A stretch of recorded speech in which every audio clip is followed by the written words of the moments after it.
Hi friends, I had an idea. Since Animal Crossing is only days away, I thought, why not make some Animal Crossing characters into Sims? That's exactly what I did. First up, we have Isabelle. Since Isabelle was such an important character in New Leaf, I thought that she deserves a spot in this lineup. Isabelle has this really iconic poof to her hair. It's like a little ponytail poof, and I knew I had to somehow incorporate that, so I was looking for hairs right away that had like a ponytail poof, basically. And she also has a little bow in her hair, and I had to figure out which hair would work with a bow. There was quite a bit of switching around until I finally found the hair that actually worked with the bow. This next part is where my original idea came into play, where I wanted to have like a natural skin tones to be more true to the actual character design. But seeing here with Isabelle, it didn't really work out very well. Since plan A didn't really work out, I went to plan B, which was use the makeup to incorporate the colors of the character into the sim. Isabelle is a yellow dog, and the color of the character is kind of like a dandelion sunflower color, so I was trying to find tones that looked very similar. Isabelle has very light blush on her cheeks. Originally, I was just testing to see if any of the highlight would look good on her, but I ended up just going for a very soft blush, kind of like what she has in her character design. Her eyes are black, and I just made them like a dark brown color. Her outfit took me a little bit of trial and error because she has a few different outfits. She has like this yellow office looking outfit. She also has a green version of it. And then she has this one that's more of like a playful, casual type outfit. It's kind of like a picnicky plaid.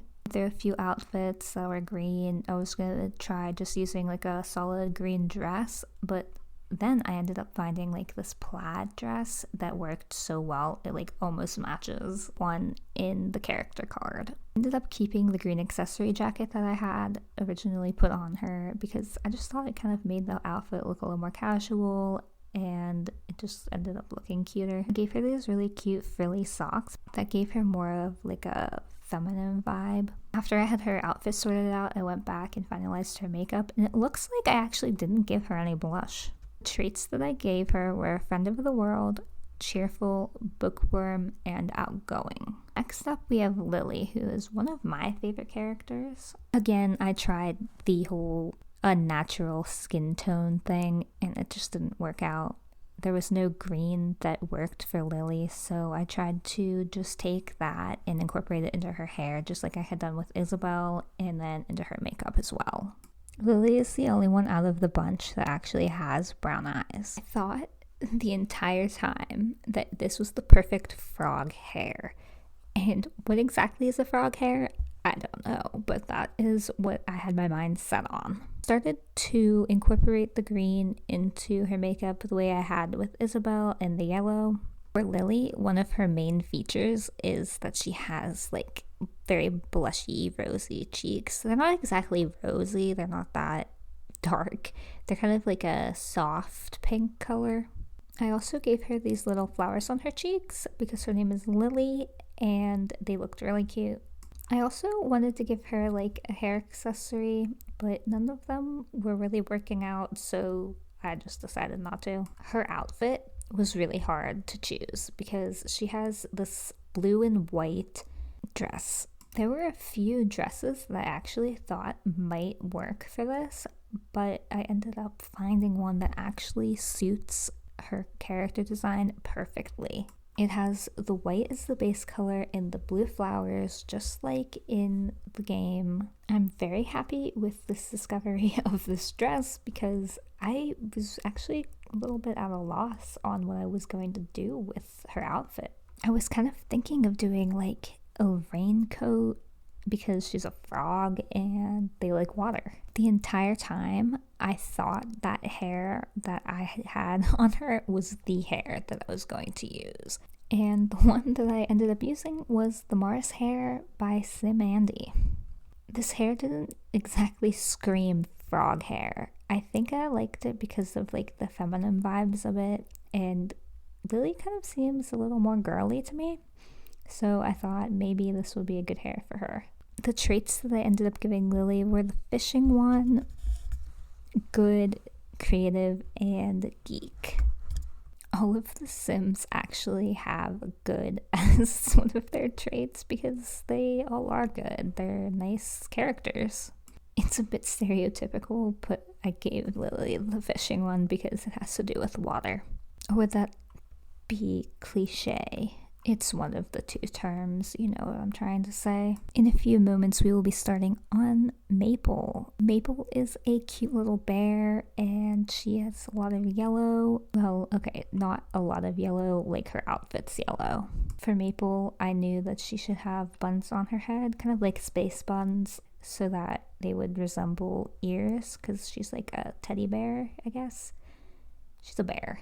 For Maple, my biggest struggle was actually figuring out what hair color I wanted to give her, because I wasn't sure if I wanted to give her a darker brown or a lighter brown like her character, and I went with more of an in-between, I guess.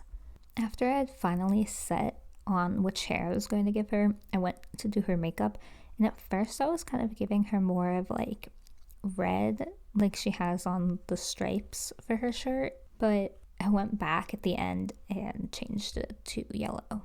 Lily, Maple, and Molly all have defined blush on their cheeks, so I had to get blush for Maple here.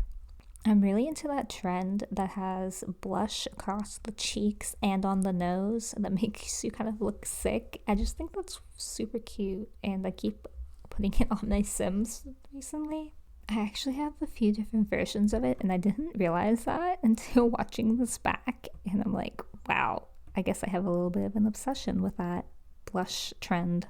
I give Molly this little daisy choker because it has yellow in it. I figured out which top I wanted to use for Maple fairly quickly, but then the struggle was figuring out what bottoms to match with it. I ended up giving her kind of a dark red skirt matched with some boots. It was at this point that I realized I needed to change her makeup to match the shirt a little more, so I went in and gave her some yellow eyeshadow, and I think I may have actually used the same palette as I used on Isabel. I ended up fiddling around with her makeup for a while before I was finally happy with how everything looked. I did end up keeping her blush. The traits that I chose for Maple are botanist, cheerful, good, and bookworm. Botanist because it has to do with plants, and a maple is a maple tree and it's a plant. Again, kind of cliche. I don't actually know if Maple is a bookworm, if she actually likes reading. I know for Isabel, she has a library pack, like for the fortune cookies in Pocket Camp, so that's why I gave it to her. But for Maple, I'm not sure. I just kind of assume she likes to read. Cheerful, again, is kind of just like a generic one because whenever you like fish or catch a bug or something, the animals will clap for you and they're very excited, so I guess it's kind of like a cheerful thing. Overall, I'm just really happy with how Maple turned out. I think she's really pretty, and I actually really like how her buns do look like ears. The next character is Molly. She's a duck, and she took way too long for me to figure out what was a duck hair. And I realized I said that Maple was the one that I was choosing between the different hair colors, but it's actually Molly. I finally chose a hair that I was okay with, but then in the end, I went back just like I did with Lily and chose a different hair, and it wasn't even what I would even think what a duck hair would look like. Molly has a lot lighter of a yellow than the other two. Isabel's fur is like a sunflower color. Same with Maple's shirt, but for Molly, it's kind of like a baby yellow. Is baby yellow a term? I feel like it is. Like, if you don't want to choose a gender color, what like people associate gender colors, like pink and blue, if they don't want that, they choose like a really soft yellow, and I feel like that's baby yellow. If baby yellow isn't a thing, it is now. For Molly, I ended up using like a teddy bear fur kind of jacket, which is kind of funny because she's a duck And you would think that I would use like the teddy bear fur for Maple, who is actually a bear. The skirt that I choose for her has these cute little stars on it, and it kind of incorporates the yellow into the outfit fully. And I give her like these platform heels. They're more of like a sandal, like a platform sandal, but they're still heels, you know what I mean? With Molly, whenever I was done finishing the outfit, I realized I did not do her makeup at all, and I had to go back and do her makeup. I don't really know how I missed doing the makeup. I'm guessing because I had just done 3 others. I just kind of guessed that I had done the makeup, but then I realized, oop, I actually did not do the makeup. I ended up using the same palette again for Molly that I used on Maple. I guess I just really liked that yellow palette. For Molly, this one is the one that I just kind of made up traits for her. I gave her author, cheerful, ambitious, and good. I'm gonna be honest, I think Molly is my favorite out of the 4. She just ended up looking so cute. I really hope you enjoyed this video, and I'm so sorry for the way that my mic sounds. I really need to get one of those guards that stop like blowback and stuff. I guess I could use a sock. Anyway, thank you so much for watching. I hope you have a fun time with Animal Crossing this week, and I hope to see you back soon. If you want to see any of my future videos, subscribe. And if you like this video, give it a like. Coming up are the side-by-side comparisons. Again, thank you so much for watching. I hope that you enjoyed it. See you in the next video.